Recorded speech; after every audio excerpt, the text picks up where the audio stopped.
en el WhatsApp del curso una charla, ¿no? Que va a dar justamente Yoshua Rojas, que les había comentado, que trabaja en el COES. Es una programación de flujo, para correr flujo de carga en una plataforma.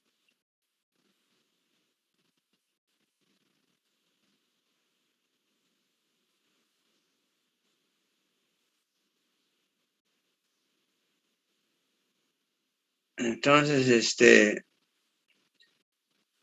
sería bueno que participe, ¿no? Es el día lunes a las 4 de la tarde. Lunes 29, ¿no? Para ahí, 29 todavía es más adelante, ¿no? Porque este lunes es 22. Es el 29 a las 4 de la tarde.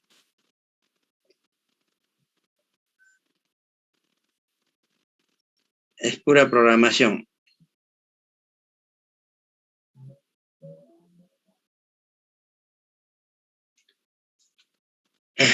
Muy bien. Vamos a compartir la plataforma Moodle. Marquen su asistencia, por favor.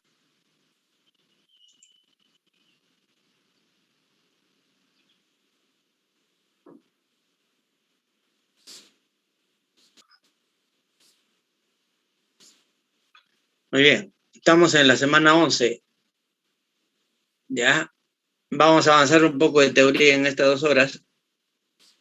Y el día miércoles haremos problemas para la práctica, que es el día viernes. Entonces voy a aperturar este PDF. Se trata de fallas y cortocircuitos. Bueno, el cortocircuito es la falla más crítica, ¿no? Entonces el concepto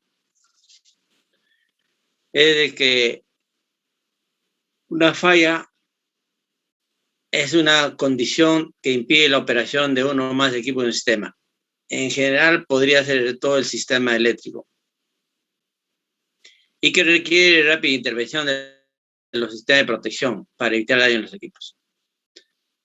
Cuando una falla es crítica, cuanto más crítica, más rápida se debe eliminar. Entonces, para eso están los equipos de protección. Los equipos de protección donde lo más rápidos son los relés. El análisis de fallas de los sistemas eléctricos se realiza con la finalidad de conocer los valores de voltajes en las barras, la corriente y la potencia que circula en la línea durante el disturbio. Muy bien, entonces cuando hay una falla, se debe hacer una simulación para poder determinar en qué condiciones está evolucionando esa falla. Ver valores de corrientes, tensiones y potencias, todo. Entonces hay varias formas de analizar. Los otros presentan diferentes métodos de análisis. Existe lo que se llama análisis de estabilidad transitoria, análisis de estabilidad permanente.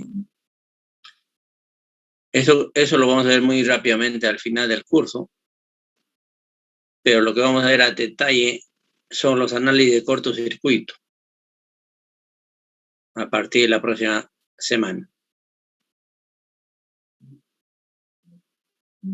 Entonces, el objetivo es conocer el efecto de estos disturbios que produce en los elementos del sistema y asimismo proponer la protección más adecuada de los elementos que forman esta potencia. Protección, ¿no? Una falla es un evento que produce una apertura automática de un interruptor. O sea,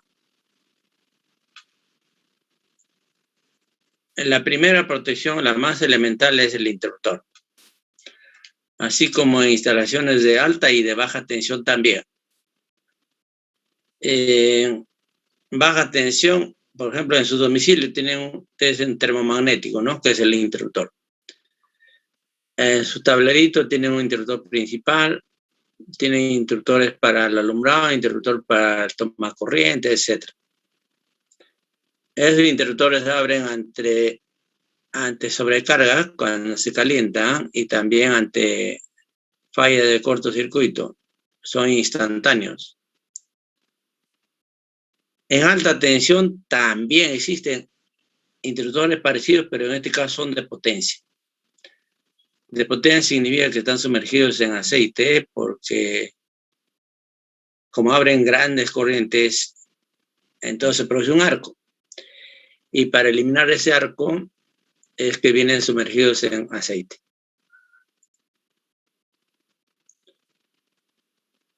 También dice aquí que puede abrir un seccionador. El concepto básico de un seccionador es de que se debe abrir desenergizado, o sea, sin carga, cuando no está circulando corriente. Y en forma manual. Pero con el tiempo ese concepto se ha distorsionado. Con el tiempo la modernización de los equipos ha hecho de que ahora haya seccionadores automáticos. Es decir, pueden abrir bajo carga.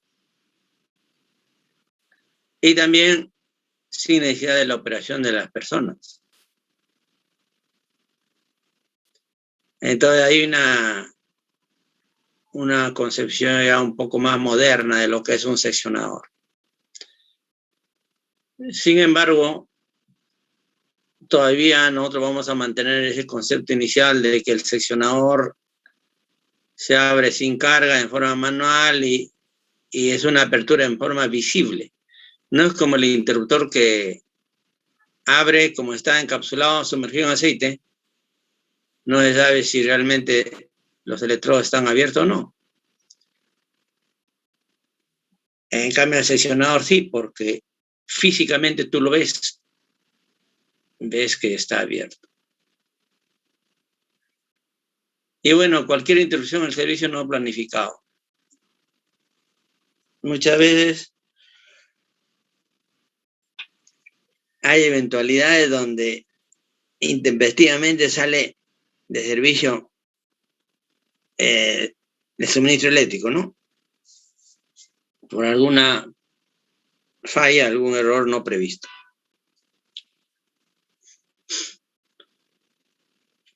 Una falla eléctrica implica dos posibles estados.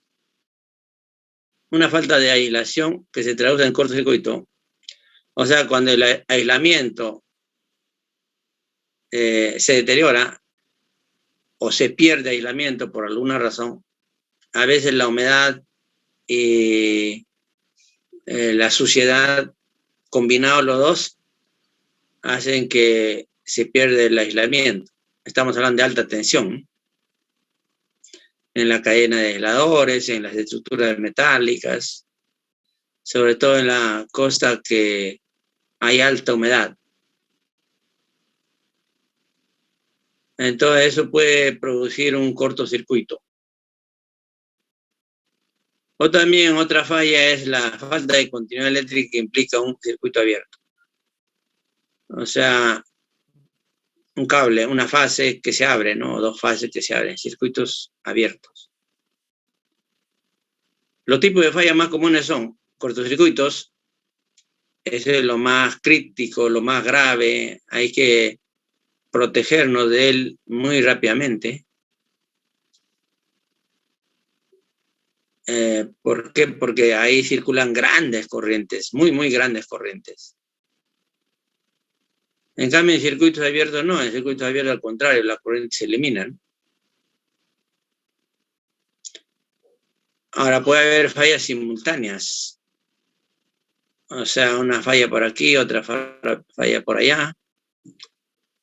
Fallas en devanados, ya eso es en los equipos, pero también de alta tensión, ¿no? En los transformadores o en los autotransformadores, en las líneas de 500 kV que está de moda en nuestro medio, en nuestro país. Hay bastantes autotransformadores de 500.000 voltios. Y fallas en evolución. Eso fallas en evolución significa uno tras otro, ¿no? Puede fallar, por ejemplo, el cierre de un interruptor de potencia. Como consecuencia, sale de servicio un transformador. Como consecuencia, toda esa subestación sale de servicio. Eso puede arrastrar a que un área es desalimentado. ¿No ves que una subestación alimenta un área del sistema eléctrico? Entonces, ese área queda fuera de servicio. Se crea un desbalance entre la generación y la carga. Eso puede implicar que se aceleran algunos generadores en las centrales. Y muy lejos de donde ha iniciado el problema, podría salir de servicio uno o varios generadores por desincronización, ¿no? Salen de sincronismo. Entonces se llama fallas en evolución. ¿Por qué? Porque van aumentando hasta crear un colapso.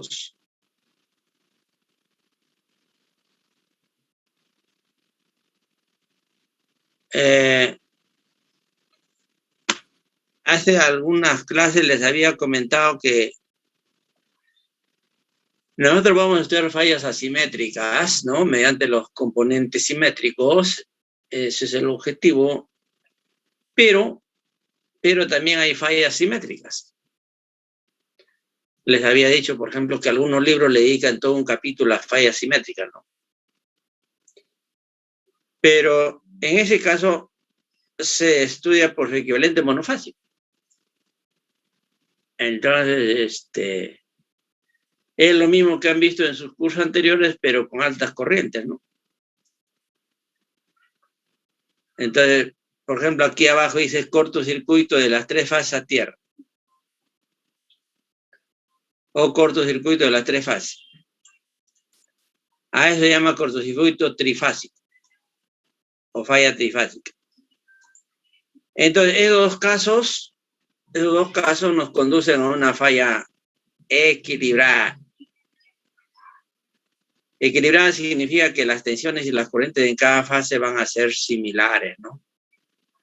Ya le dije que nunca van a ser iguales, ¿no? Pero van a tener valores muy similares. Entonces,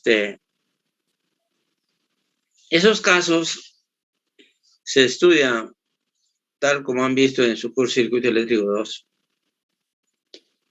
Por esa razón, nosotros no le vamos a dar mucha importancia en nuestro curso, pero repito, en los libros sí le dedican un capítulo, ¿no? Entonces, vamos a dejarles como tarea para que resuelvan algunos problemas en el libro de Postigo. Hay ese tipo de problemas.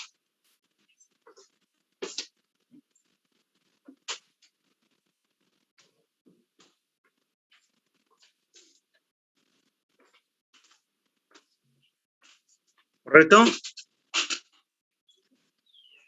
Les comento que antes, cuando eran las clases presenciales, yo les dejaba pues como tarea para que revisen ese capítulo, sobre todo los problemas del libro de Postigo, y les decía que iba a tomar uno de esos, ¿no? Por ejemplo, le daba 5 problemas, revisen tales problemas. Uno de ellos lo voy a tomar. Y ya pues en la tercera práctica se colocaba uno de esos problemas, ¿no? Entonces, como eran 100 copias, los que han revisado lo resolvían bien. Los que no lo han revisado quedaban vueltas ahí.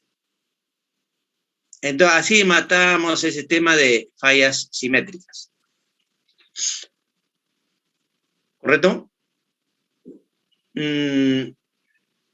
Ahora, para estos ciclos presenciales, no lo vamos a considerar. Digo, estos ciclos virtuales no lo vamos a considerar mucho. ¿Ya? Pero les adelanto que en todos los libros hay fallas balanceadas, ¿ah? Y son estos dos nomás. Falla trifásica a tierra y trifásica entre las tres líneas, nada más. ¿Cómo es eso? Por ejemplo, esto de tres líneas significa que las tres fases mutuamente hacen cortocircuito, ¿no? O sea, un cortocircuito es un contacto físico entre los conductores de la fase. En alta tensión podría ser que un objeto cae sobre las tres fases y se juntan las tres fases, ¿no? Cortocircuito trifásico. O pudiera ser que un objeto cae sobre tres fases, pero por el peso del objeto, los tres se van a tierra. Entonces, sería el primer caso, ¿no? Línea, línea, línea a tierra. ¿Por qué? Porque las tres fases juntas se han ido a tierra. ¿Están entendiendo? Esos son los dos únicos casos de falla trifásica. Y aquí se explica, ¿no? Acá abajo se explica, mire, la falla trifásica a tierra es una falla simultánea de las tres fases que se conectan sólidamente a tierra. Sólidamente a tierra, o sea, hay un elemento que no tiene mucha resistencia que los lleva a tierra. Por lo que el análisis se debe realizar es un sistema balanceado. ¿Se dan cuenta? Es una falla balanceada, tal como es el solo análisis de flujo de carga en condiciones normales de operación. Es como condición normal. No es exactamente normal, ¿eh? Porque aquí la corriente va a ser muy alta, muy alta. Ya les dije que en condición normal de operación, en transmisión, las corrientes están por orden de los miles de amperios, ¿no? Tranquilamente pueden conducir 3.000 amperios. Pero cuando hay una falla, esos 3.000 amperios rápidamente se convierten en 20, 25.000 amperios o más, dependiendo de en cuánto tiempo se corta. O sea, el tiempo que se demora hace que disminuye, si es menor tiempo, disminuye esa corriente de cortocircuito. ¿Ok? Entonces, para limitar la corriente hay que cortarlo cuanto más rápido posible. La frecuencia de corriente de esta falla es de menos del 5%. Es la razón también por la que no la vamos a enfocar mucho, ¿no? Entonces hay dos razones. Primero, son casos muy eventuales, 5%. Y segundo, en su análisis no se utiliza componentes simétricos, porque es balanceado.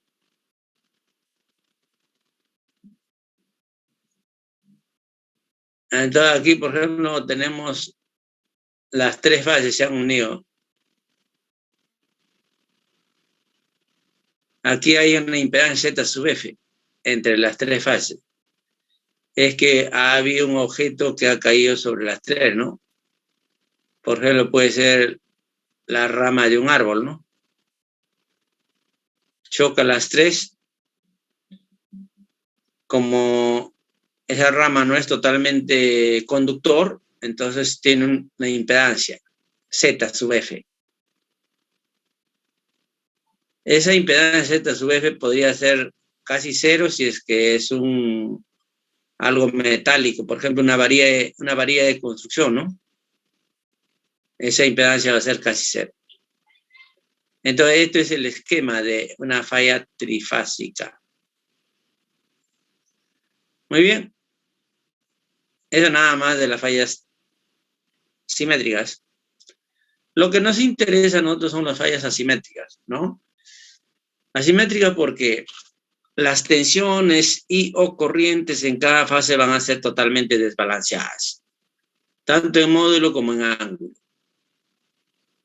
Y entonces va a ser necesario utilizar para su análisis la componente simétrica. Esos casos ya hemos estado viendo en las clases anteriores. Cómo usar las componentes simétricas para sistemas desbalanceados. Entonces, una de las mayores aplicaciones de esos casos es en cortocircuito. Dependiendo de la ubicación de la falla, en el sistema potente la falla de una fase a tierra podría ser mayor que la corriente de falla trifásica a tierra. Es otra cosa que deben saber, señores. No vayan a pensar que la falla trifásica siempre va a ser más severa, más crítica que una falla monofásica. No siempre es así. Depende mucho de la impedancia que está a su alrededor. Por eso aquí dice, dependiendo de la ubicación de la falla. Por ejemplo, cuando una falla ocurre muy cerca de las estructuras metálicas en una línea de transmisión, siempre tratando de enfocarnos a alta tensión, ¿no? Entonces, en una línea de transmisión, si una falla ocurre muy cerca a las torres, a los soportes, esa falla va a ser bien crítica. Va a haber muy altas corrientes. En cambio, cuando ocurre a la mitad de la línea o muy cerca a la mitad, esa falla no va a ser severa. ¿Por qué? Porque la impedancia de la línea amortigua. La impedancia de la línea sirve como una impedancia de falla. Y la diferencia es bastante. Eso lo vamos a ver en las simulaciones también de cortocircuito con el Dick-Sealing. Nosotros podemos hallar los valores de corrientes junto a la estructura y a mitad del vano de una línea de transmisión. Y ahí van a ver pues que las diferentes corrientes de cortocircuito son bastante diferentes. Bastante diferentes. ¿Eso por qué? Porque influye la línea. Entonces, mucho depende del punto donde ocurre la falla. Por ejemplo, si hay una falla monofásica, podría ser de que esa corriente sea mucho mayor que una falla trifásica. Ahora, muy cerca a la estructura, podría ser que la trifásica sea más grande que la monofásica, o sea, en valor, en amperios. Entonces, tiene que ver además cómo va a ocurrir la falla, ¿no? Si ha habido un elemento externo que tiene poca resistencia, como una varilla metálica, o que ha habido un elemento que tiene bastante aislamiento. Por ejemplo, muy cerca de la línea, digamos que un albañil, un constructor, deja caer una varilla metálica de construcción en una fase. Entonces ahí esa corriente de esa fase a tierra va a ser bien grande. ¿Por qué? Porque la varilla no ofrece resistencia. Entonces, es una falla monofásica, bien grande.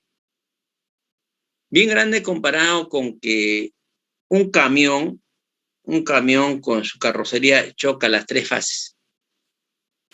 Si un camión con su carrocería choca las tres fases, primeramente ahí no va a ser falla de tres fases a tierra. ¿Por qué? Por los neumáticos, por las llantas del camión, no va a tierra. Va a ser entre fases, ¿no? Línea, línea, línea, las tres líneas. Pero como el elemento que hace el cortocircuito es la madera, que no tiene alta conductividad, más bien tiene bastante impedancia. La madera es aislante, por si acaso.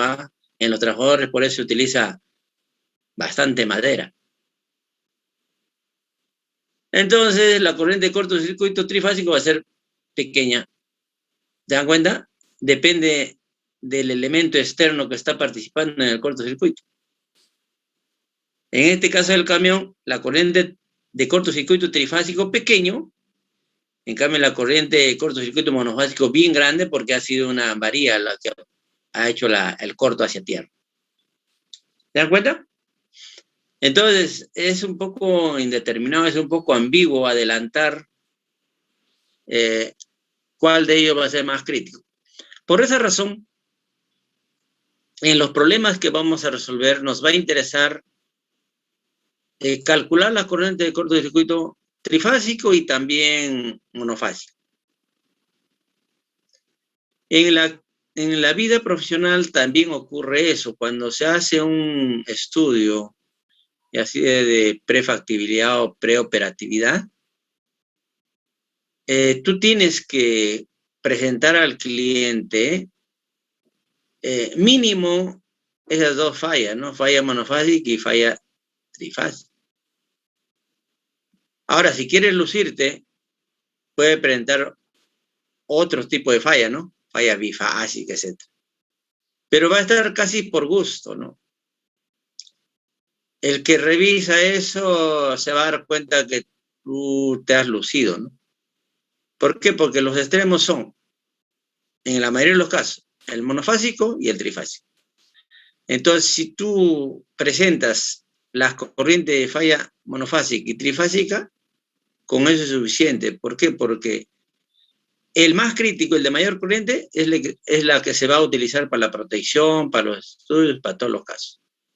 También para la potencia de cortocircuito. La potencia de cortocircuito es importante en los estudios para selección de equipos. Luego vamos a explicar eso más adelante. Ahora solo les digo que es muy, muy importante la potencia de cortocircuito. Hasta cuando se hacen nuevas instalaciones, cuando se solicita a la empresa distribuidora un suministro para una nueva instalación, terreno nuevo, por ejemplo, ahí se necesita la potencia de cortocircuito en ese punto. Entonces, normalmente las empresas de distribución, ya sea Ludesur o Enel, te dan. Tú le das la ubicación, el plano, etcétera, y ellos te dicen, ya, en ese punto la potencia de cortocircuito es tanto. Ellos ya lo calculan. Ellos saben ya cuál es la potencia de cortocircuito en cada punto de una residencia, de una urbanización.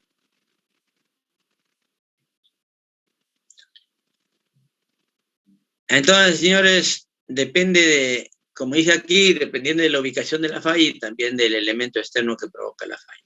¿Ya?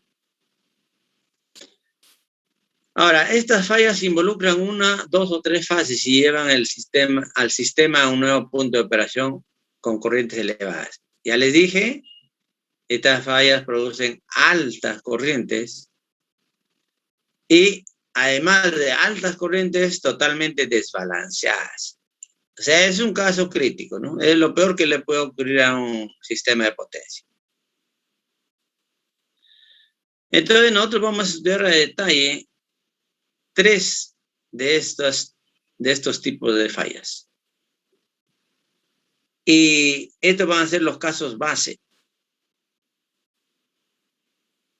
¿Por qué casos bases? Porque a partir de esto vamos a ver otros casos. Pero en el estudio de otros casos, siempre vamos a tener presente los casos iniciales de cada uno de estos tres casos base. ¿Ok? Entonces, lo que les decía en la clase pasada, ustedes tienen que tener bien claro las relaciones de tensiones y corrientes que ocurren en estos tres casos base. Porque para otros casos más complicados, de frente se utilizan esos resultados. No se va a estar deduciendo. Les dije que ustedes tienen que hacer como un formulario, ¿no? En una hojita escriben, a ver, línea tierra. Esto indica que una fase se va a tierra. A ver, ¿qué ocurre ahí? Escribe tus ecuaciones y los resultados finales. Listo. Importante, las ecuaciones iniciales y los resultados finales. Segundo, línea a línea. Esto es que dos fases chocan entre sí. Dos fases, ¿ah? entre sí, aislado de tierra, ¿no? Entonces, a ver, para este caso, ¿cuáles son las condiciones iniciales y cuáles son los resultados finales? Listo, eso lo tiene bien escrito ahí para no estar, porque la demostración ahorita van a ver que no es tan rápido, pues, ¿no?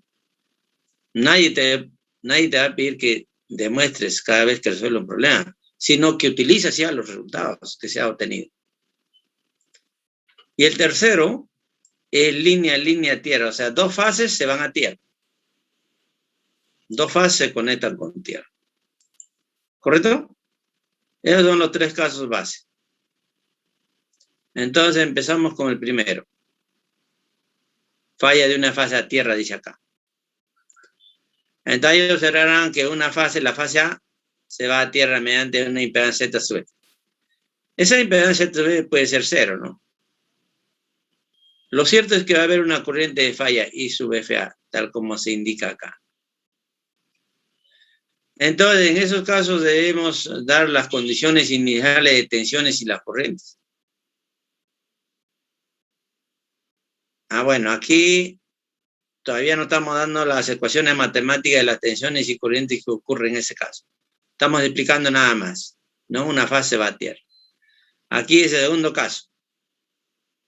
Falla entre dos fases. La fase B y la fase C hacen un cortocircuito, ¿no? Mediante una impedancia Z sub F. También pudiera ser de que ese Z sub F sea cero, ¿no? En el caso de que el corto sea mediante un conductor. O que entre ellos mismos choquen, ¿no?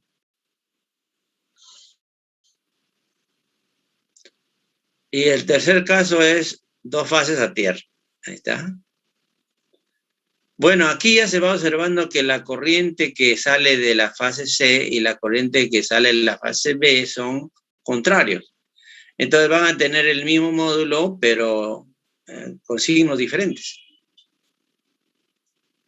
En cambio, acá no. Acá la corriente que sale de la fase B y la corriente de la fase C, sumados, me da la corriente de falla. Nuevamente, este Z sub F puede ser cero.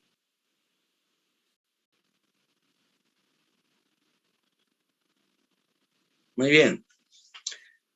Entonces es necesario también tener un concepto claro de lo que es un cortocircuito. Hemos estado hablando ya hace rato de cortocircuito, pero no lo hemos definido en forma precisa. Entonces, tienen que tener bien claro el concepto, la definición de un cortocircuito, ¿no? Aquí dice que se define como el fenómeno eléctrico que ocurre cuando dos puntos entre los cuales existe una diferencia potencial se ponen en contacto entre sí. Es el concepto elemental, ¿no? Que seguramente debes tenerlo desde tus cursos previos. Y debido a que se ponen en contacto, ocurre circulación de elevadas corrientes. Comúnmente un cortocircuito se produce cuando entra en contacto entre sí, o sea, dos fases entre sí, o si no, con tierra. Los conductores energizados eléctricamente corresponden a distintas fases. El objetivo del estudio de cortocircuito es calcular el valor máximo de la corriente. ¿Por qué? Porque con ese valor máximo de la corriente es lo que se hace las protecciones. Tú tienes que saber de cuántos amperios te vas a proteger. Con eso se hace la calibración de los relés. Y también su comportamiento durante el tiempo que permanece el mismo, ¿no? Entonces hay un comportamiento no lineal inverso. Uy, caray, un ratito, disculpe. Más o menos es así, ¿no? No sé si conocen la curva de las corrientes crecen rápidamente a medida que pasa el tiempo. Por lo tanto, la protección es así. Esto es el tiempo y esto es la corriente. Entonces, te darás cuenta que cuando el tiempo es menor, se debe cortar, mayores corrientes se debe cortar en menor tiempo. Mayores corrientes se debe cortar en menor tiempo. Porque si la corriente es más pequeña, te permite cortarlo en un mayor tiempo. Sería este punto 2. ¿Se dan cuenta? Entonces es importante ver el comportamiento de la corriente, cómo evoluciona, ¿no? Esto permite determinar el valor de la corriente que debe interrumpirse, debe cortarse, y conocer el esfuerzo al que son sometidos los equipos durante el tiempo transcurrido. Claro, con esa corriente se puede calcular la potencia, ¿no? Se utiliza la misma forma, potencia igual a tensión por corriente, raíz de 3, tensión corriente, más un cierto factor. Un factor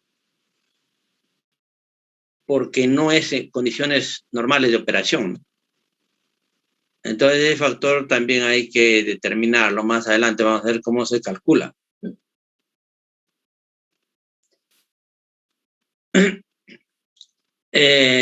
Entonces, a ver, seguro Canto va a preguntar. No, Canto no. ¿Quién es? ¿Cómo se llama? Conde, pues Conde. Habla, Conde. Buenas noches. Quería preguntarle sobre justo de las fallas. Hace 2 semanas vi una charla que estaba hablando de protecciones y mencionaban, ¿no?, que dependiendo dónde se realice la falla, las protecciones deben actuar más o demorar más, ¿no?, en abrirse, ¿no? Y Ajá. porque decía si es que pasa ese tiempo establecido, se produce, dice, afecta la estabilidad del sistema, decía. Pero Ajá. yo no le entendía muy bien porque no sabía, o sea, a qué se refería con estabilidad, ¿no? Y con esa duda me quedé yo. Por eso quería, esa es mi pregunta. Ajá, muy bien. Eso tiene que ver con coordinación de protección. Entonces, la coordinación de protección significa proteger en forma local primero y al final global. Si no haces eso, puede ocurrir lo que tú estás diciendo, ¿no? Una falla severa en todo el sistema, puede repercutir en la estabilidad del sistema. Exactamente tal como lo estás diciendo. Entonces, ¿qué significa coordinación de protección? Primero deben operar la protección de los equipos. Digamos que en una planta industrial tú tienes varias máquinas. Entonces, cada máquina tiene su protección. Después, dentro de una sala puede haber una protección, así como en tu casa, ¿no? Tiene una protección termomagnética. Y a la entrada de toda la planta industrial también una protección. Entonces, la coordinación de protección es de que debe primero abrir los que están aguas abajo y al final los que están aguas arriba. Aguas arriba, o sea, aguas abajo significa como el fluido del agua, ¿no? Hacia dónde va el agua, y abajo es la última parte de la red y arriba es por donde se inicia la red eléctrica. Entonces, primero debe operar la protección de los motores, después de la sala y al final en la subestación. Esa es la lógica. A eso se llama coordinación de protección. Y eso no es tan sencillo, es un arte, ¿eh? Es un arte hacer eso. ¿Por qué? Porque acá relé hay que calibrarlo con las curvas que mostré hace un ratito, de modo que primero primero abren los de control local que el de control global, que es el que está a la entrada de toda la planta. Si eso no ocurre, si primero Si primero abre lo de la entrada, o sea, en la subestación, ahí va a ser como una falla gigante, innecesariamente, ¿no? Supongamos que falló un motorcito. Si su protección opera, primero la de él, bacán. Nadie se dio cuenta, ni la planta se dio cuenta. Salió el motorcito, lo revisan qué pasó y lo vuelven a prender y ni cosquillas le hizo a todo el SEI. Pero ¿qué pasa si esa protección del motorcito no funciona? Y funciona la protección de toda la planta. Entonces, pues, se pierde una carga gigante, una carga grande. Y eso crea inestabilidad de todo el sistema, ¿no? Es una perturbación muy grande. La inestabilidad se produce porque se crea un desequilibrio entre la generación y la demanda. Por esa razón, las protecciones, la coordinación de protección es muy importante, sobre todo en las empresas mineras que consumen el orden de los 200 megawatts, 300 megawatts de potencia. Ahí no es un chiste sacar 200 megawatts, sacarlo de repente, todo el sistema empieza a tambalear, se crea una inestabilidad terrible. Entonces, ahí, en las minas, la coordinación de protección es muy importante. Y hay gente que toda su vida ha hecho coordinación de protección, ¿no? Pero hay pocos que son hábiles. Nuevamente aquí les hablo como en el fútbol, ¿no? Todos en el fútbol quieren ser buenos, ¿no? Pero pocos llegan, porque es algo con el cual se nace, ¿no es cierto? Los que somos medio maletas en el fútbol nos esforzamos para quedar bien, ¿no? Pero nunca vamos a ser crack. Igualito en la coordinación de protección. También de esto les he hablado, creo, en programación. Programación también es una cualidad, es un arte que pocos lo tienen, ¿no? Todos hemos llevado cursos de programación. Java, MATLAB, cualquier lenguaje de programación. ¿Pero todos tenemos habilidades de ser programadores? No. No.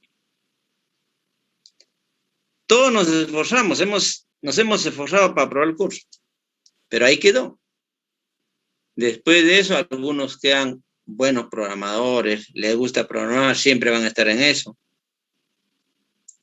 Igualito la coordinación de protección, ¿eh? Es un arte. Es un arte que pocos lo tienen. Muy bien, entonces ya estamos viendo que esto da para más, ¿no? Y eso de fallas, señores, en todo el sistema interconectado es muy crítico. Muy crítico, pues, porque tiene relación con la estabilidad que dice su compañero, ¿no? Mucha relación. Entonces, en nuestro país estamos un poquito atrasados con respecto a eso. En otros países, Chile, Ecuador nada más con ser un país pequeño, nos lleva más o menos 50 años de ventaja tecnológica con respecto a protección. Ellos ya están utilizando los famosos PMO. Aquí hay un grupo de trabajo de PMO, ¿verdad? Nosotros tenemos instalado en nuestro sistema peruano los PMO, unidades de medida fasorial, ¿no? Con el cual ya no es necesario hacer simulación de flujo de carga para ver el estado de todo el sistema, ¿no? ¿Por qué? Pero que estos van siguiendo a las tensiones en modo del ángulo en todas las barras. Entonces, en Ecuador, igual, más que en el Perú, ya han instalado sus PMO. Tienen más, como 50 PMO instalados en todo su territorio. Muy bien. Nosotros también tenemos, pero no lo utilizamos. Nosotros lo utilizamos, creo, como medidor de frecuencia, ¿no? Para cualquier cosa. Sus compañeros que están viendo esto van a dar cuenta que los PMO son muy, muy rápidos. Eso no lo dijeron el otro día y me olvidé comentarles también. Cuando tú quieres detectar una falla, cuando tú quieres censar alguna perturbación, nosotros utilizamos el sistema SCADA. Los sistemas SCADA son de hace 50 años y han evolucionado mucho. Cada vez hay nuevas versiones, cada vez son mejores. Pero hacen un barrido de, a ver, para mandar una señal más o menos se demoran hasta 30 ciclos. Los PMU, señores, envían una señal en un cuarto de ciclo. Mira la diferencia. O sea, más o menos 120 veces más rápido. Es que los PMU, la información que envían es vía satélite, no es por conductor, por cable. O sea, ha superado al sistema SCADA. El sistema SCADA es el que recoge los datos muy ampliamente. Esa es la segunda particularidad del PMO, que lo hace bien rápido. Entonces, si eso lográramos hacer como lo hacen en el Ecuador, nosotros tendríamos los datos de las perturbaciones, todo lo tendríamos prácticamente online.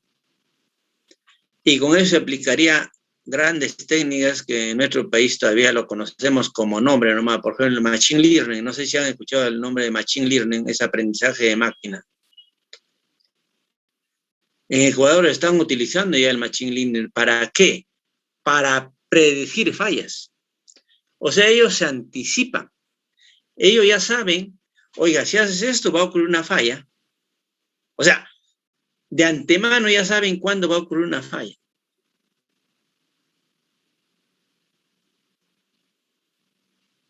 Es en base a la tecnología de Machine Learning.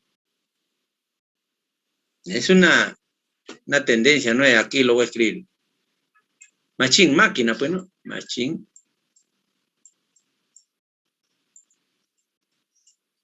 ¿Sabe por qué les comento esto, señores? Porque este es un tema que en posgrado todo el mundo quiere hacer su tesis de Machine Learning. Bueno, pero poco consiguen. Pero cuando empiezan la clase en posgrado, yo le pregunto, ¿no? A ver, ¿cuál es tu tema de investigación? ¿Sobre qué quisieras hacer tu tesis? Y la mitad de los alumnos de posgrado dicen, quiero hacer en Machine Learning, dice.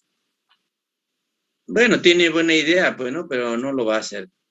Es un poco complicado. Es en posgrado. Ahora en antegrado, he aprobado una tesis hace cosa de 15 días nomás. Un muchacho que está terminando el doctorado en el Brasil, él en su estudio de investigación de doctorado está haciendo Machine Learning. O sea, su tesis de doctor va a ser con Machine Learning. Entonces él dijo, ¿por qué en mi tesis de ingeniero en la uni no hago una pequeña aplicación de Machine Learning? Ya pues, entonces está aplicando para previsión de la demanda, o sea, para pronosticar cómo va a ser la demanda mañana. Mañana o pasado, cualquier día. Entonces él con Machine Learning pronostica cómo va a ser la demanda de mañana o del siguiente día, el domingo, el lunes, cualquier día. ¿Y cómo hace ese pronóstico? Con Machine Learning. Va a ser la primera tesis, señores, aquí en la FIE, de una aplicación de Machine Learning. Y le ganó a los de posgrado. Los de posgrado se llenan la boca diciendo que van a hacer test de Machine Learning. Y este muchacho, gracias a que está trabajando para su doctorado en Machine Learning en Brasil, propuso, ¿no? Y su trabajo está interesante, va a ser buena tesis. Ella debe estar sustentando de aquí a un mes más o menos. Si todavía estamos en clases, yo le voy a pasar la voz, ¿no? Para que ustedes puedan asistir a su sustentación, para que vean pues esta nueva tecnología. Entonces, esas son las cosas que se avisoran y que nosotros todavía no Mira, acá, esto es ya es una aplicación académica, ¿no? Pero no, pues quisiéramos que los señores del COE ya estén haciendo esto, pues, ¿no? Ya en la práctica, ¿no? Entonces los premios están bien relacionados a los machine learning.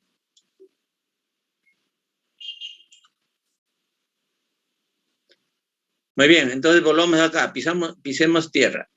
Estábamos diciendo de su comportamiento durante el tiempo. Conocer el esfuerzo al que son sometidos durante el tiempo transcurrido.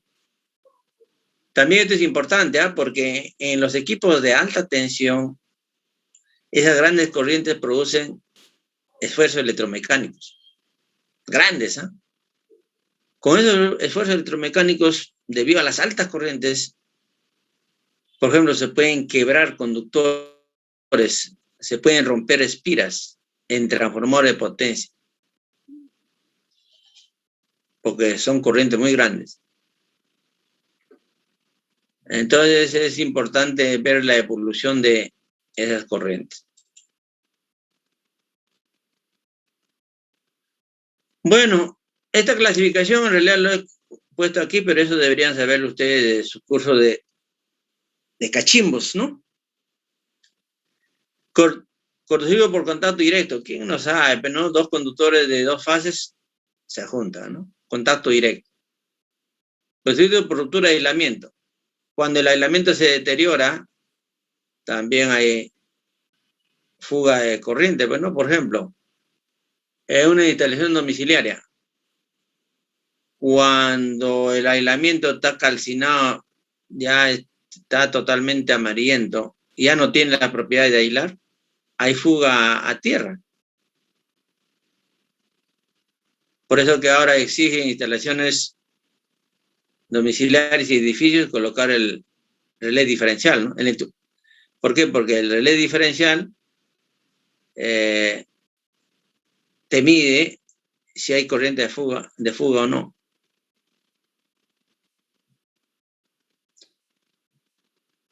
Origen eléctrico.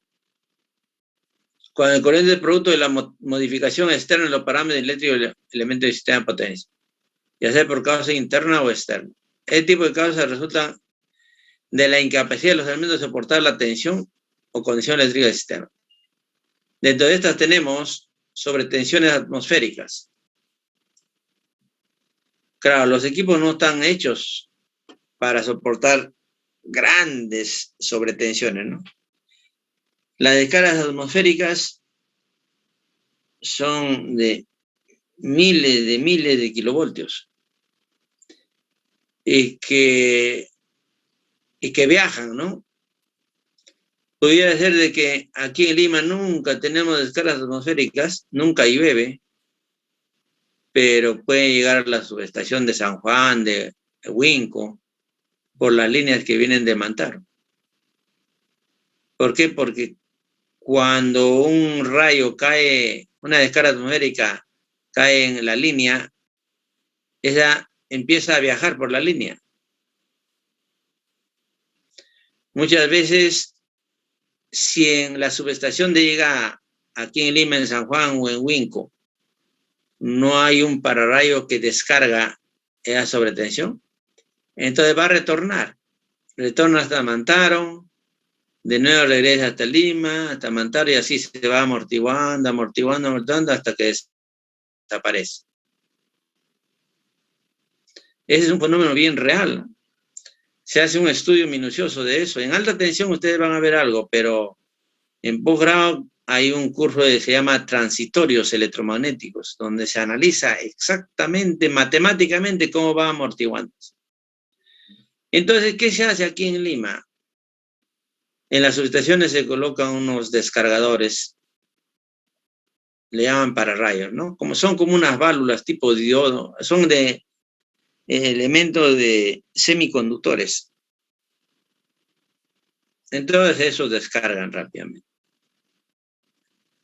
Porque esas sobretensiones son muy grandes.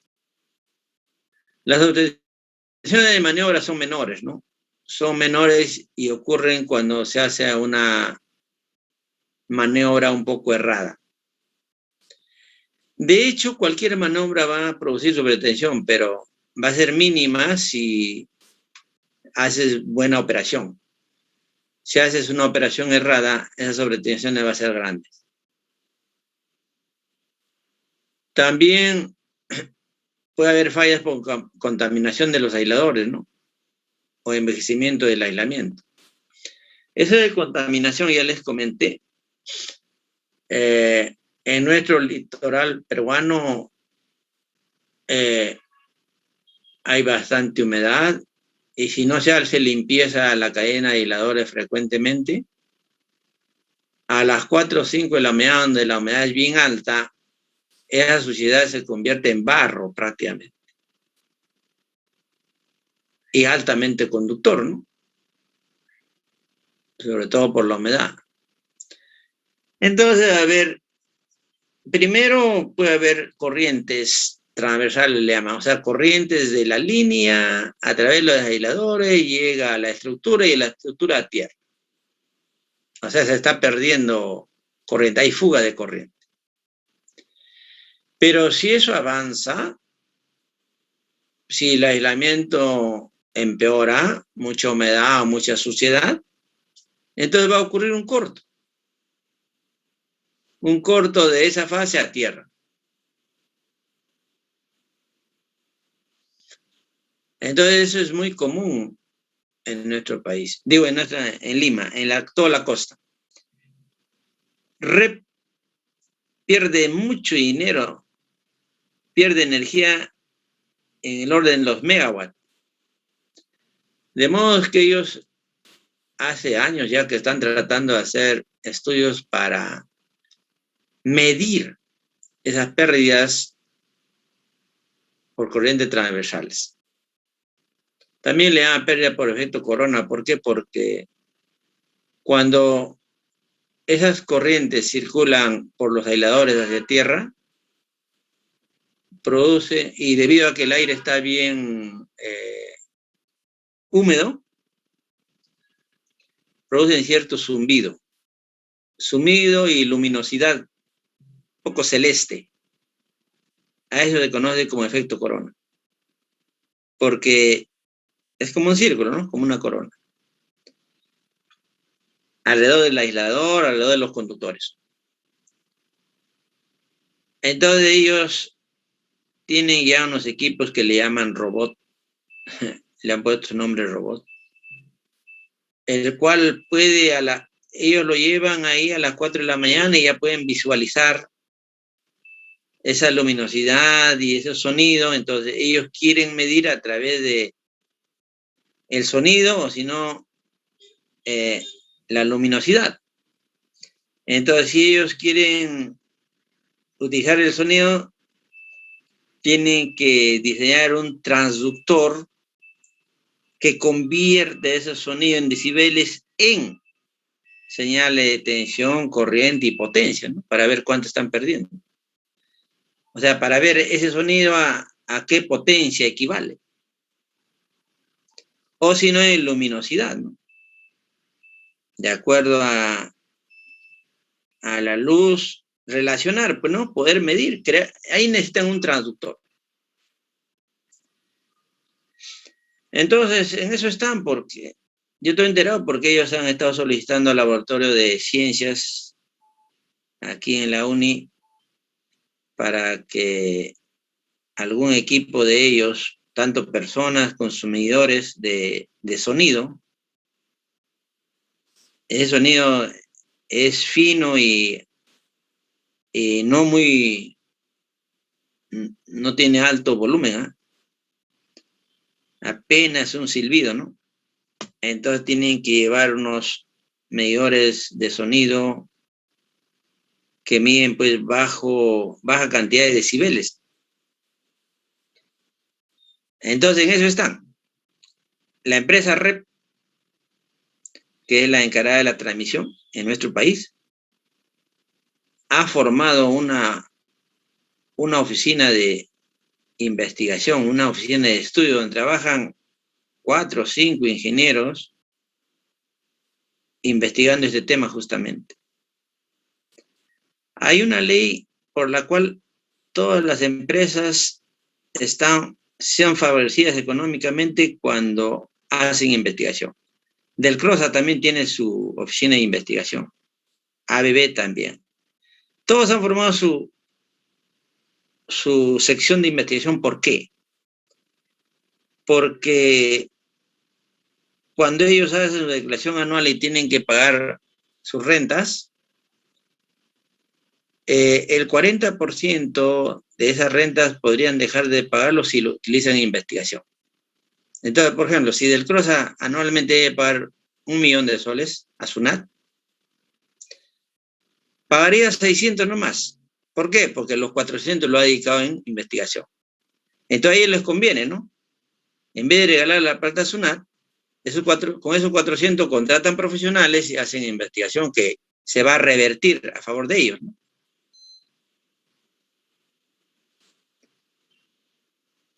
Entonces, REP también está en esa dirección, pues. A pesar de que ellos hacen limpieza de los aisladores continuamente, siempre los aisladores tienen contaminación. Y siempre va a convivir con ese problema del efecto corona. Y por lo tanto están tratando de medir.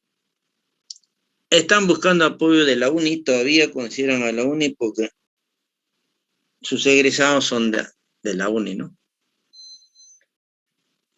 Bueno, envejecimiento del elemento también, deterioro. Esto ya es más en baja tensión. Ya le dije, se van calcinando los aislamientos y pierden sus propiedades. También hay cortocircuitos por motivos mecánicos. O sea, mecánicamente se pueden unir dos conductores, ya sea por un elemento externo, o también mecánicamente puede ocurrir una rotura de conductor o de cadena de aisladores, ¿no? Ustedes no saben, señores, porque no han estado en el lugar, que por la ruta donde viene la línea de transmisión, por el campo, ¿no? Es muy largo, ¿no? Imagínense desde Huancavelica hasta Lima. Viene por toda la sierra, pero cruza también poblados, centros poblados. Entonces los niños ahí juegan con su onda tratando de romper aisladores, ¿no? Probando su puntería, ¿no? Y se logra romper. Si tú rompes un plato aislador, ya esa cadena de aisladores no tiene las mismas propiedades.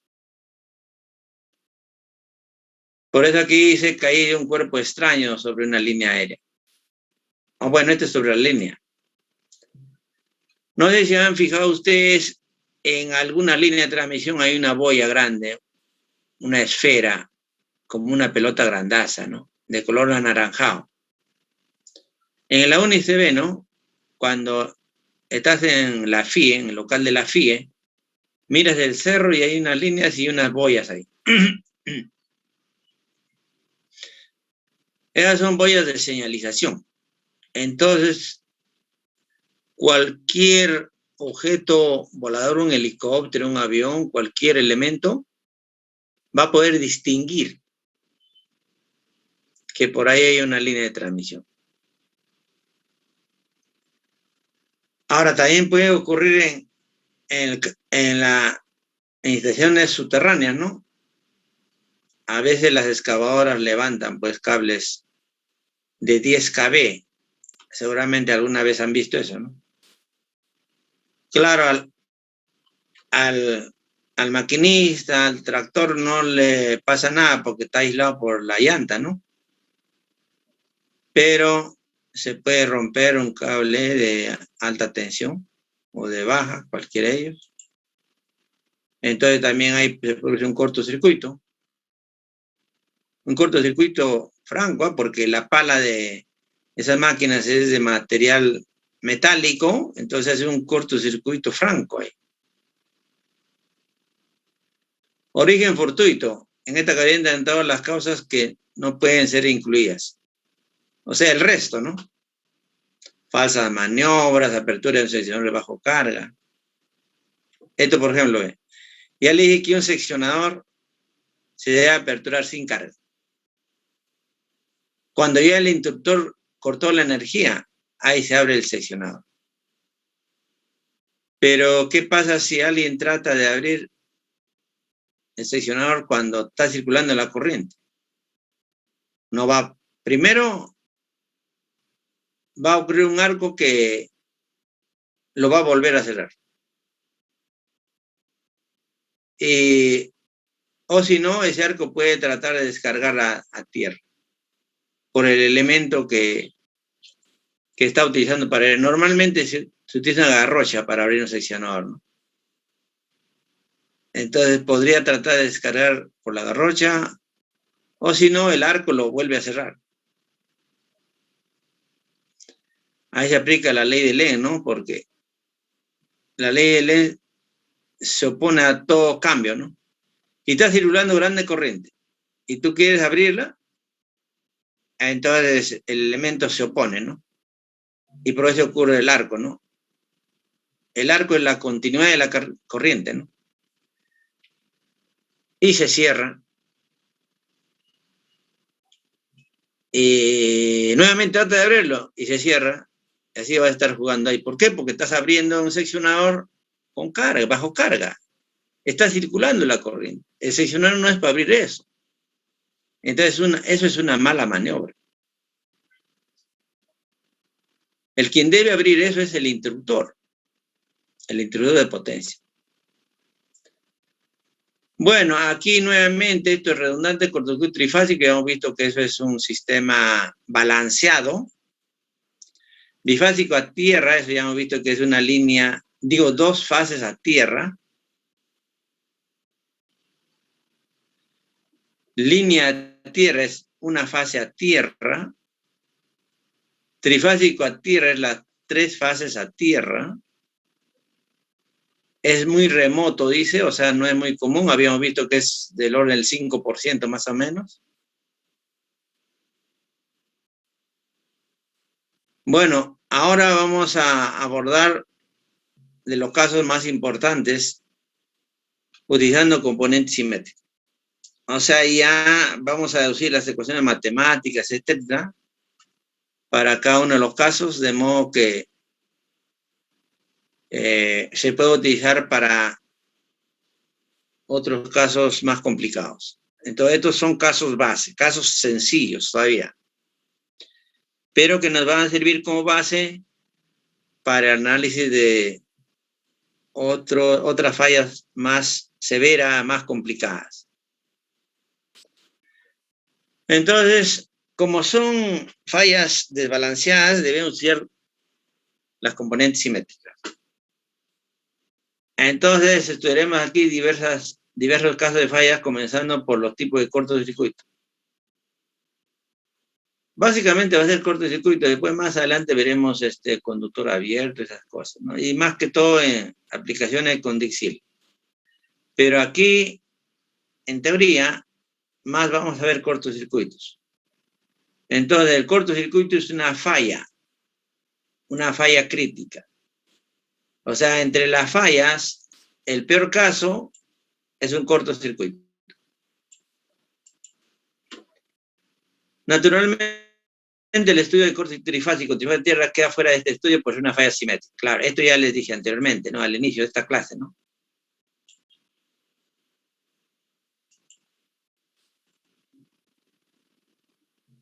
El primer caso es fase a tierra, o sea, línea a tierra, lo que hemos mencionado antes como L tierra. Significa que una fase se va a tierra. Entonces es una falla asimétrica, ¿no? Porque una fase va a tener grandes corrientes y tensión cero, ¿no? Eso es lo básico, ¿ah? ¿Qué pasa si una línea se va a tierra? Ah, por ahí va a circular grandes corrientes, pues, ¿no? Corriente de cortocircuito. Y como esa fase choca con tierra, la tensión va a ser cero, ¿no? O casi cero. Esas son las dos condiciones iniciales, mira. Así, en cada caso, nosotros tenemos que rápidamente identificar qué va a pasar. Estas son las condiciones iniciales de la falla. Muy bien. Esto es lo más frecuente, dice. Vincula una fase con la Tierra. Supondremos que se pone en contacto la fase R del generador con Tierra. Para otra fase sería similar. Entonces aquí, mira, la fase R, acá, se va a Tierra. Entonces este símbolo de ¿cómo se llama? Una flecha quebrada significa cortocircuito. ¿Ya? Y la otra dos, normal, ¿ah? Mira, corriente en la fase S, corriente en la fase T. Ah, ya. ¿Por qué dice aquí corriente en esas fases? 0. Porque esta corriente de falla en la fase R va a ser bien alto. Aquí va a haber una corriente de cortocircuito de miles de amperios. Pero como se ha ido a tierra, la tensión en esta fase A, la tensión en la fase R, perdón, fase R, es igual a 0. Porque se ha conectado a tierra, ¿no? Esto es recontra verdad. La tensión va a ser 0. La corriente bien grande. Ahora, que la corriente en la otra fase sea 0, no es tan exacto. Sería casi 0. Pero se considera 0, así como cuando en una mezcla de oro y cobre consideran el precio del cobre 0, o en mezcla de alcohol con agua, el grado alcohólico del agua consideran 0, son cosas ideales, ¿no? Igualito. Acá tú consideras que la corriente de la otra fase es 0. ¿Por qué 0? Porque si hubiera una pequeña corriente comparada con la de cortocircuito, no es nada. Entonces, estas serían las dos condiciones iniciales. Corriente de cortocircuito bien grande y tensión en esa fase 0. Y las corrientes en las otras fases 0, pero sus tensiones van a ser normales en las otras fases. Entonces, esas cositas hay que tenerlo presente para plantear las ecuaciones. Mira, acá está justamente. La tensión en la fase R es 0. ¿Por qué? Porque se fue a tierra, bueno, es lo que les acabo de decir. Las corrientes en la otra fase es 0, ¿no? ¿Por qué? Porque es despreciable comparado con la corriente de cortocircuito. Esto son las condiciones iniciales. De aquí empiezo a aplicar componentes simétricos y llego a las condiciones importantes. Entonces, mira, la primera ecuación está acá. Si la tensión en la fase R es 0, entonces la suma de las tres componentes será 0. ¿Correcto? Porque como es un sistema de desbalanceado debido a que ocurre una falla, la tensión en la fase R es igual a su componente de secuencia 0, componente de secuencia positiva y negativa. Lo igual a 0. De ahí va a salir cosas interesantes, ¿eh? Por otro lado, la corriente de falla en la fase R es bien grande. En las otras es 0, ¿no? Acá está ya. Pero en la fase R es bien grande. Corriente de falla se llama. Entonces, como esa corriente es desbalanceada, lo expreso como la suma de componente homopolar, secuencia positiva, secuencia negativa. Y eso lo iguala a la corriente de falla. Señores, estas son las 4 condiciones iniciales. En realidad son estas dos primeras, ¿no? Y de ahí lo escribo ambas en función de sus componentes simétricos. Y de ahí empiezan los análisis. A ver, como en la fase S y T las corrientes son 0, ¿está? Lo escribo en función de componentes simétricos, resto miembro a miembro de estas dos ecuaciones, igual a 0, y ahí me va a salir que la corriente de secuencia positiva es el negativo de la corriente de secuencia negativa, pero este factor A cuadrado menos A y A menos A cuadrado hace de que estos cambien de signo.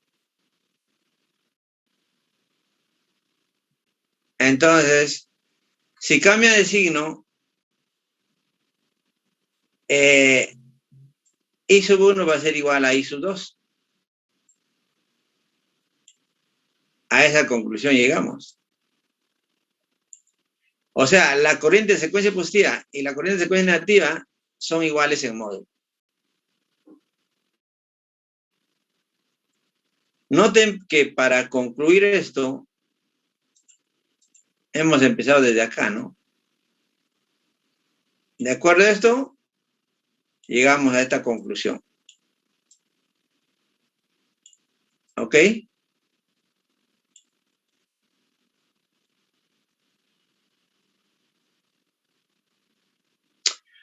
Ahora, de esta primera ecuación, aquí hay una flechita. Como I sub S es igual a 0, entonces de I sub 0 pasa al segundo miembro. Factorizo I sub 1, me quedo de aquí, que es menos 1. Aquí ya había dicho que esto vale menos 1. Eso lo pueden verificar también fácilmente, ¿no? Eso vale menos 1,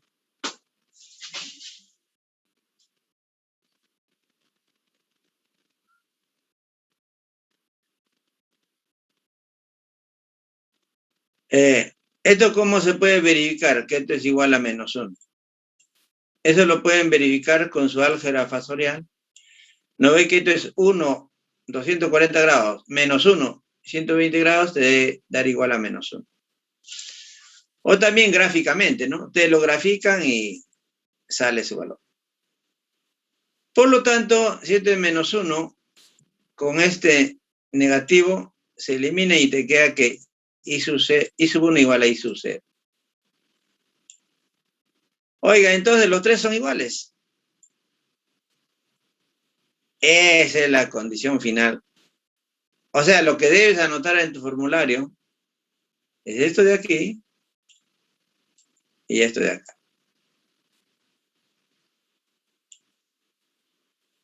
Eso es lo que ocurre en una falla línea a tierra. Una fase que se va a tierra. Pero la igualdad de estas tres corrientes nos conduce a otro detalle más. Que los circuitos de secuencia quedan en serie. Acá está, mira. Debido a que las tres corrientes son iguales, este circuito de secuencia 0. Circuito de secuencia negativo. Circuito de secuencia positivo. Debido a que las tres corrientes son iguales, entonces los circuitos están en serie. Aquí al lado derecho, solo cuando hay conexión a tierra se le agrega 3 veces la impedancia de tierra, ¿no? Pero en esa falla de una fase a tierra, los tres circuitos quedan en serie, señores, y eso deben tenerlo bien presente. Se equivocan cuando resuelven problemas, ¿no? Yo le pongo el enunciado, se tuvo una falla línea a tierra o fase a tierra. Inmediatamente en tu cerebro ya debe estar, allá, los tres circuitos están en serie. Porque si tú no lo planteas así en serie, te va a salir cualquier respuesta errada. ¿Y por qué los tres están en serie?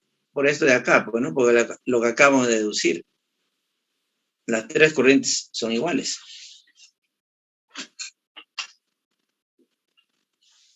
¿Correcto? Entonces, este circuito de secuencia positiva, circuito de secuencia negativa, circuito de secuencia cero. Ahora, ¿por qué al de circuito de secuencia positiva le estamos poniendo fuerza en la automotriz? Porque se trata de un generador, ¿no? Al inicio decía un generador.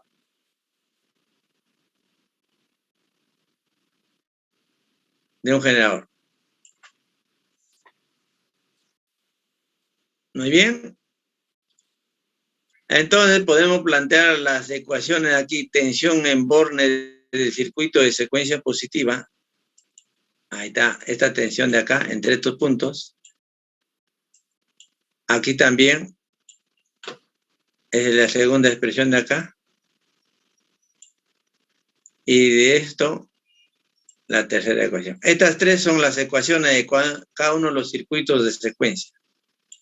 Positiva, negativa y cero.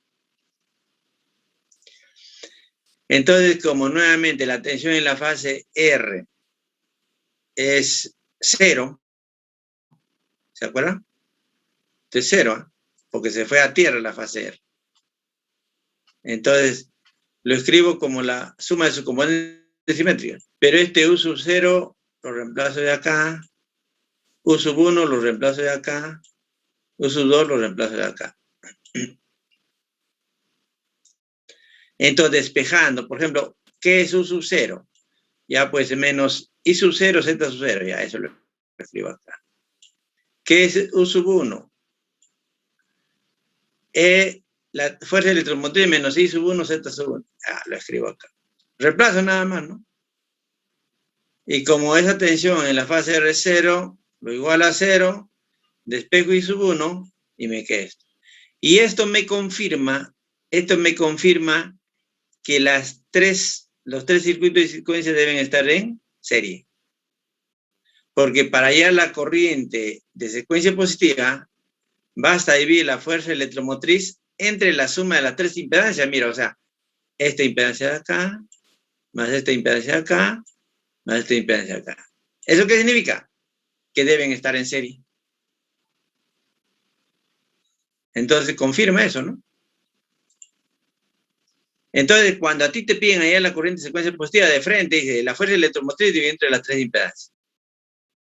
Y como la corriente en la fase R es la corriente de falla, y esa corriente de la fase R es igual a la suma de las tres componentes simétricas, porque es la primera, ¿no? Si ustedes se recuerdan la matriz de transformación, la primera fila es 1, 1, 1. Y como aquí los tres son iguales, entonces 3 veces I sub 1, porque estos tres son iguales, ¿no? Entonces, la corriente de falla, esto era corriente de secuencia positiva, no confundas. Ahora, la corriente de falla, y subir es la corriente de falla, es 3 veces la fuerza magnetomotriz dividida entre las impedancias. ¿Y cuál será la corriente de falla si es que hay conexión a tierra? Le agregas a este denominador 3 veces Z sub n. Listo. Esta es la corriente de falla, señores. Esto es la otra cosa que debes colocar en tu formulario. Esto es la corriente de falla o corriente de cortocircuito, como quiera llamarle, corriente de cortocircuito, corriente de falla, en ese primer caso. Falla.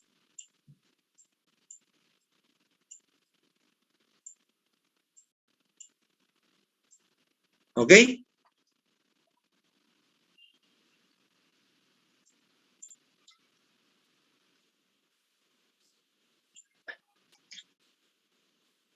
Y ahí terminamos con la primera. Ahí, bueno, ¿no? Su circuito equivalente, ¿no? Tensión de neutro a tierra. Sería esto de acá. Y bueno, aquí en serie, pues, ¿no? Entonces, cuando ustedes tienen ese primer caso, una fase a tierra, deben dibujar este circuito en serie. Y si tiene neutro, aquí agregan 3 veces Z sub n, nada más. Ahora vamos al segundo caso. El segundo caso es 2 fases a tierra. No, perdón, 2 fases aislado de tierra. O sea, chocan 2 fases nada más, como se observa aquí. Y ya les dije que la corriente de uno de ellos va a ser el negativo del otro, ¿no? Y aquí, en la fase que no pasó nada, se va a considerar corriente cero. Pudiera ser que haya una pequeña corriente, pero comparado con esta corriente de cortocircuito grande, entonces considera cero. Y eso es lo que se pone aquí, mira. En la fase A, corriente cero. En las otras dos fases, el valor de una corriente es el negativo del otro. Justo lo que le estoy diciendo acá. ¿Ok? Entonces, como tenemos un sistema desbalanceado, esas corrientes desbalanceadas Esas son las corrientes reales de velocidad. Lo escribimos en función de sus componentes simétricos. ¿Correcto? Y luego vamos a tener que la suma de estas tres, de los tres primeros números es 0. ¿Por qué? Porque esto de aquí es 0. Y esto de aquí, uno es el negativo del otro. Se elimina. ¿No es cierto? Entonces, si la suma de los tres primeros miembros es 0, 0, y este es un sistema equilibrado también 0, estos tres también suman 0 porque es un sistema equilibrado, te queda 3 veces la corriente homopolar. Ah, no, para ahí. Ya, sí, 3 veces la corriente homopolar, igual a 0. El 3 pasa al otro lado y te queda que la corriente homopolar es 0. ¿No? Porque el 3 pasa para el otro lado. ¿Cómo demuestras esto aquí? Haciendo los artificios que ya les había indicado hace una semana. Aquí, a esta ecuación 2 lo multiplica por A, a la tercera lo multiplica por A cuadrado, ya está. Suma miembro a miembro, ya. Entonces, esto se va a eliminar, y esto también se va a eliminar, y te va a quedar 3 veces I a 1. Así. ¿Cómo consigues esto? Acá está el artificio, mira. Acá está el artificio. A la segunda ecuación lo multiplica por A cuadrado, y a la tercera lo multiplica por A. Suma miembro a miembro, entonces en el lado izquierdo vas a tener esto, ya. En el lado derecho se va a crear aquí un sistema que se va a eliminar porque va a quedar simétrico. Este acá también va a quedar simétrico, porque aquí va a quedar por A y aquí abajo por A cuadrado. Entonces, sistema equilibrado, la suma, 0. Y aquí te va a quedar por A al cubo, que es A, y aquí también A al cubo, que es A, perdón, es 1, es 1. Entonces se convierte en 3 veces y suba 2. Muy bien. ¿Con eso qué estamos obteniendo? Que la corriente de secuencia 0, llamada homopolar, no existe. Y que las otras dos corrientes de secuencia positiva y secuencia negativa son iguales. Oiga, si estas son iguales, entonces el circuito de secuencia positiva y el circuito de secuencia negativa debe estar en serie. Más o menos parecido. En el caso anterior eran los 3 en serie. Aquí los 2 van a estar en serie. A esa terrible conclusión llegas de acá. Porque son iguales, miren. A ver, vamos a ver. Vamos a ver. Bueno, ya, pero es en módulo. Acá hay una demostración de los ángulos todavía.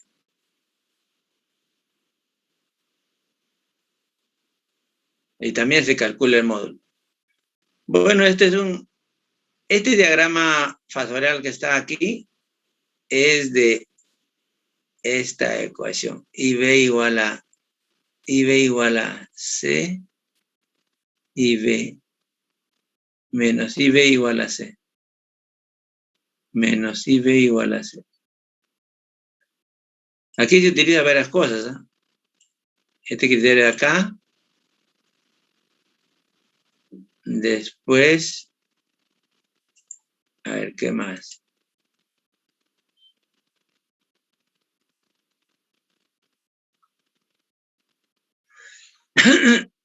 Esta suma, A cuadrado por IB más AB.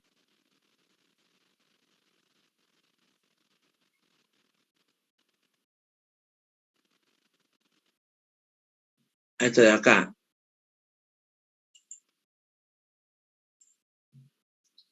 Esto se grafica.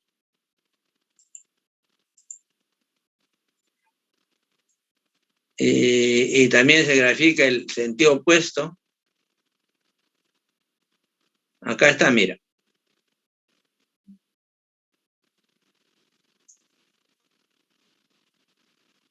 Acá dice menos a cuadrado y b más a y b. Es esta ecuación, es esta segunda de acá. ¿Por qué? Porque IA es 0, ¿no? O sea, sumando en la diapositiva anterior habíamos llegado acá. Aquí habíamos llegado. ¿Correcto? Ahora esto es 0. Correcto. Aquí se factoriza, se coloca I sub C en función de I sub A. Porque I sub C es el negativo de I sub B. Pero de ahí factoriza I sub B y te queda esto. Racionalizando te queda así.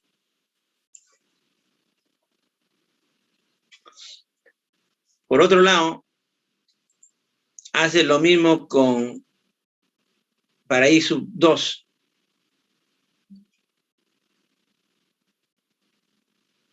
Entonces, mira, tienes I sub B en función de I sub 1, I sub B en función de I sub 2, con lo cual llegas a la conclusión de que I sub 1 es igual a I sub 2, ¿no es cierto? De acá, dice que I sub 1 es igual a I sub 2 en módulo, entonces puedes plantear esta ecuación. ¿Esto de dónde lo planteas? Del circuito, ¿no? De este circuito de aquí. ¿Por qué? Porque están en serie, Z sub 1 y Z sub 2. ¿Ya? Entonces, los circuitos de secuencia positiva y secuencia negativa quedan en serie. ¿Y cómo se hallan las corrientes de secuencia positiva que va a ser igual a la secuencia positiva? Simplemente dividiendo esta fuerza magnetomotriz entre la suma de las dos impedancias, que es esta fórmula de acá. Ahora, esa es la corriente de secuencia positiva, corriente de secuencia negativa. ¿Y cómo haya la corriente de falla? La corriente de falla, que es I sub B, ¿no? O sea, esto de acá. Es simplemente raíz de 3 veces esto de acá. I sub 1 o I sub 2. Por esa razón, la corriente de falla, en este segundo caso, es raíz de 3 veces la tensión de fuerza electromotriz del circuito de secuencia positiva, dividido entre las dos impedancias, secuencia positiva y secuencia negativa, la suma de ellos. Esta es la forma de calcular la corriente de falla. Por lo tanto, si un problema tú tienes de que ha habido una falla línea, de frente, señores, la corriente de falla es así, se calcula así. Ya no necesitas demostrar nada. Ya tú sabes que la corriente de falla para ese caso es con esta fórmula. Por lo tanto, este resultado final también debes colocarlo en tu formulario. Esta formulita. Y si puedes, el circuito de aquí también. Todo lo tienes que tener bien claro, ¿no? Y ya no deducir. Muy bien, el último es bifásico a tierra. Aquí notarán que las dos fases se van a tierra. ¿No es cierto? Entonces, como dos fases se van a tierra, las tensiones de dos fases cero. La corriente de la fase R, que sería esto, despreciable, ¿no? O sea, cero. Aquí yo no puedo afirmar que las dos corrientes tienen igual magnitud, pero sentido diferente. No, no, no. Aquí la suma va a ser la que se va a tierra, ¿no es cierto? Esta es otra cosa. Bueno, si la tensión en la fase R lo escribo como en función de sus componentes simétricos, va a quedar así. Secuencia 0, secuencia positiva, secuencia negativa. La tensión en la fase S también lo escribo en función del componente, pero lo igualo a 0. Esto lo voy a igualar a 0. Yo también, escrito en función de su componente simétrico, pero hay que igualarlo a 0, porque acá arriba dice que ellos son 0.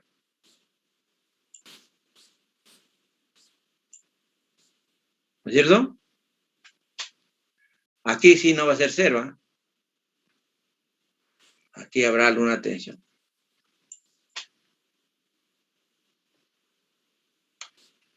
Muy bien. Entonces, sobre todo estas dos son las condiciones iniciales. Eso es criterio nomás, pues, ¿no? Si la falla ha ocurrido entre S y T, hay una alta corriente, por lo tanto, aquí la corriente es 0. Ya está, primera condición. Si las fases S y T se ha ido a tierra, la tensión es 0 ahí. Luego lo escribes en función de sus componentes simétricos para decir las condiciones tal como hemos hecho en los casos anteriores. Entonces, la tensión en la fase R lo escribes en función de sus componentes simétricos. A ver, para allá. Aquí se ha sumado miembro a miembro las tres ecuaciones, ¿eh? Nuevamente. Aquí voy a sumar miembro a miembro estas tres ecuaciones, pero multiplicando aquí por A y aquí por A cuadrado.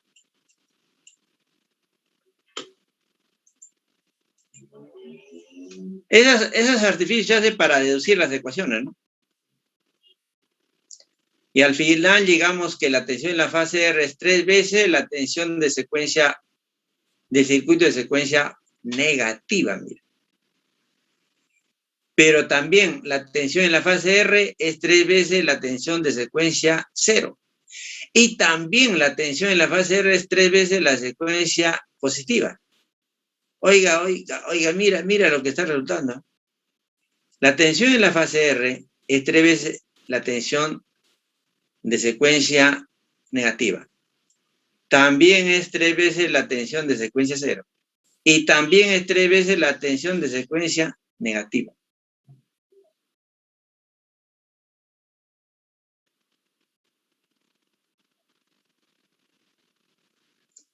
Entonces, ¿a qué conclusión puede llegar de aquí, aquí, aquí? De aquí llegas, pues, a que la tensión en la secuencia de secuencia 0 es la misma que la tensión de secuencia positiva y es la misma que la tensión de secuencia negativa. Las tres tensiones en los circuitos son iguales. Entonces esos tres circuitos están en paralelo, pues. Ya nos fuimos al otro extremo, mira. En el primer caso era que los tres circuitos estaban en serie.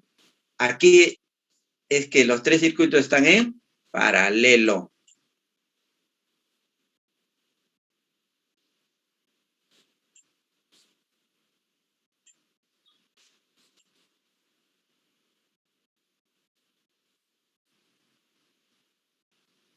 ¿Entendieron?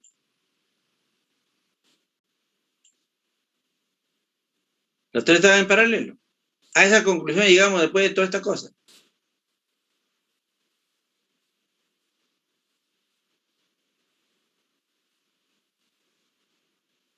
Ahora, ¿cómo se hallan las corrientes? Aquí tenemos que ver. Entonces, en cada uno de los circuitos calculamos la corriente, ¿no? Por ejemplo, la corriente en el circuito de secuencia positiva será igual a la fuerza motriz menos la tensión en bornes entre sus impedancias. ¿Eso por qué? Porque así va a ser. ¿Por qué esto? Porque el circuito va a ser así, mira. Fuerza electromotriz E, el de secuencia positiva, su impedancia Z sub 1,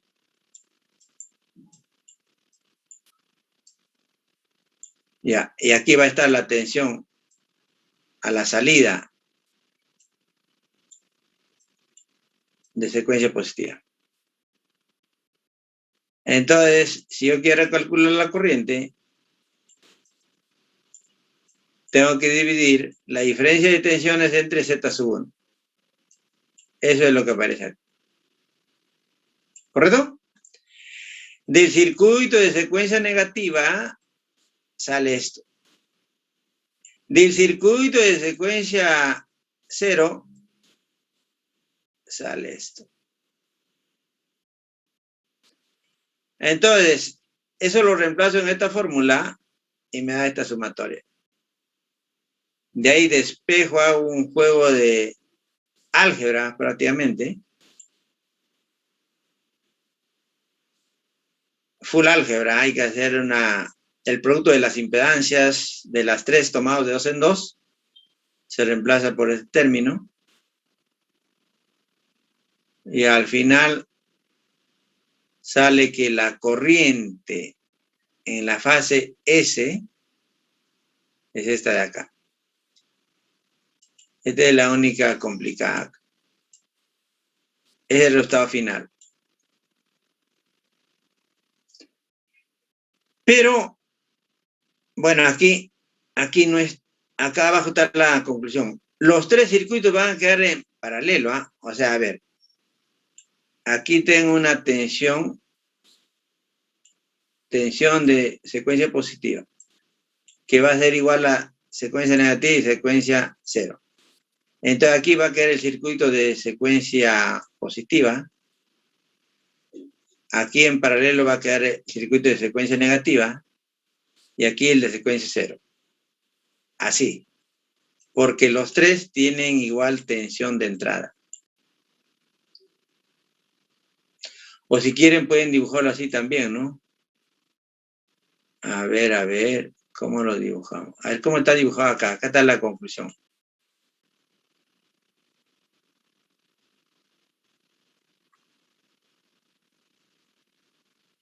Este R, secuencia positiva, secuencia negativa, secuencia cero, ya. Acá están los tres casos, mira. El último caso,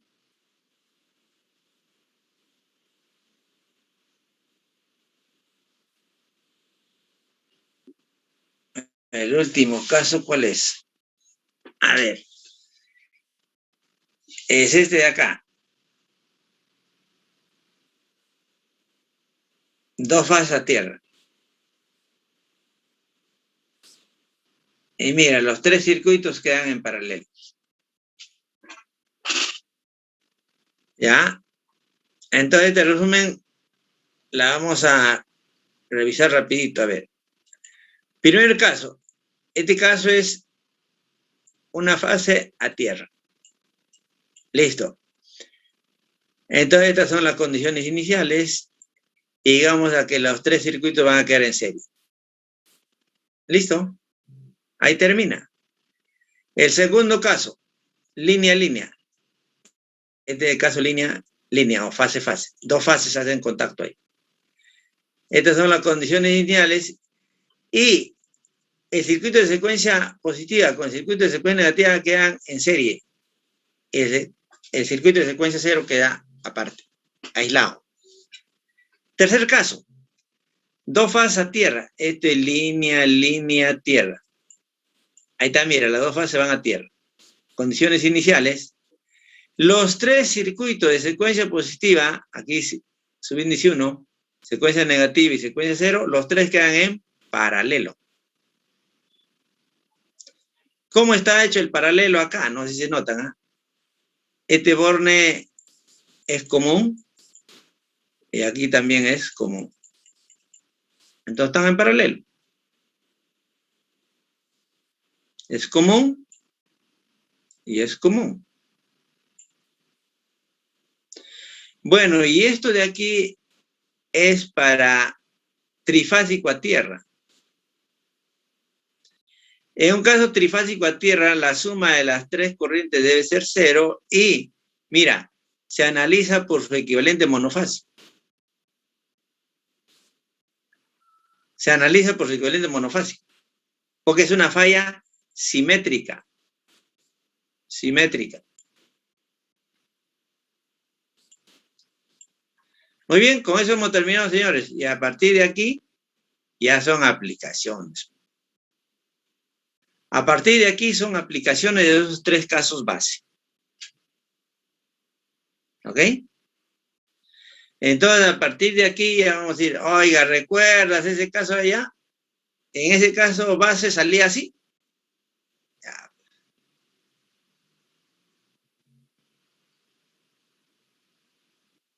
¿Correcto?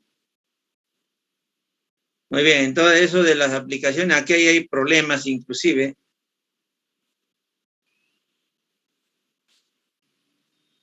¿Dónde están los problemas? No hay muchos problemas acá. Los problemas están, ya falta un poco para terminar esto, ¿eh? Entonces el día miércoles terminamos esto rápidamente y hacemos problemas. ¿Ok? Profesor, entonces en la tercera vendría componentes simétricas y fallas.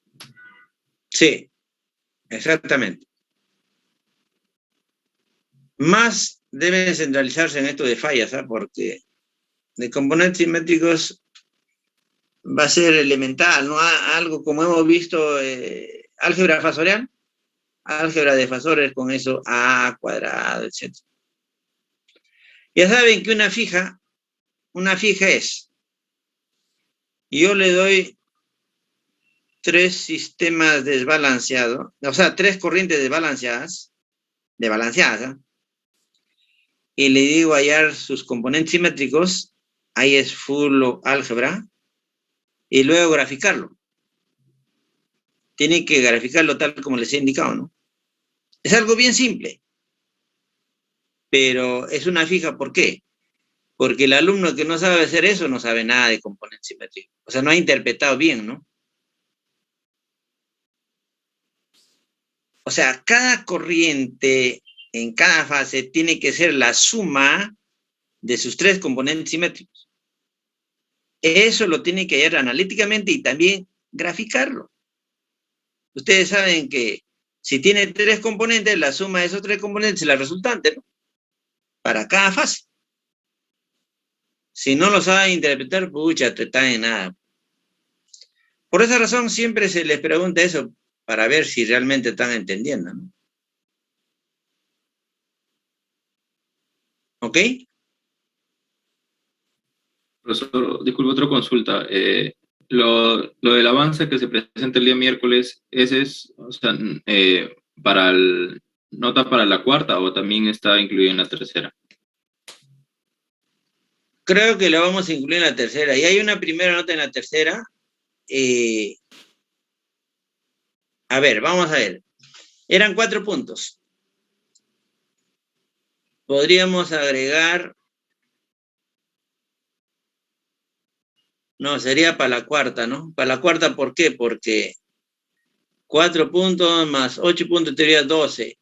Y había un problema, dos problemitas de 4 y 4. Así va a ser la tercera práctica, ¿ya?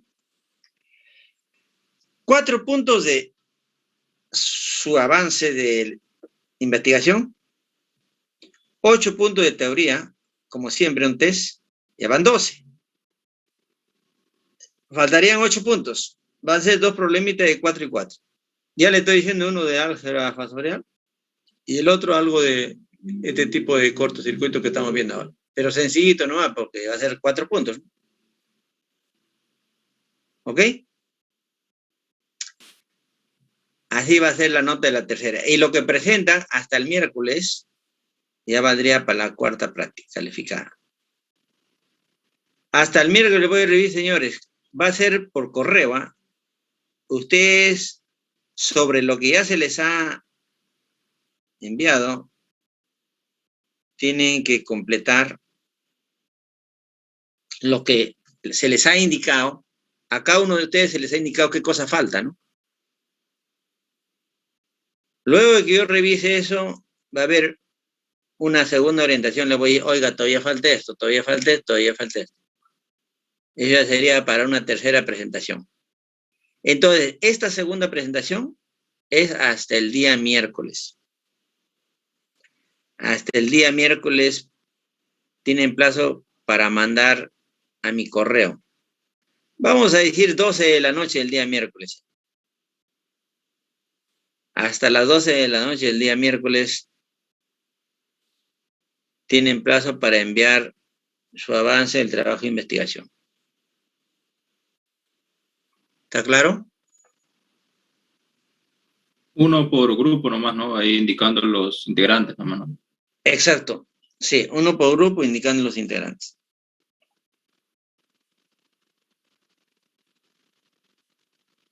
Muy bien, jóvenes.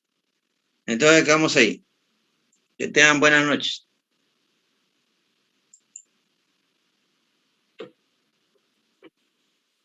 Recording stopped. Hasta luego, ingeniero.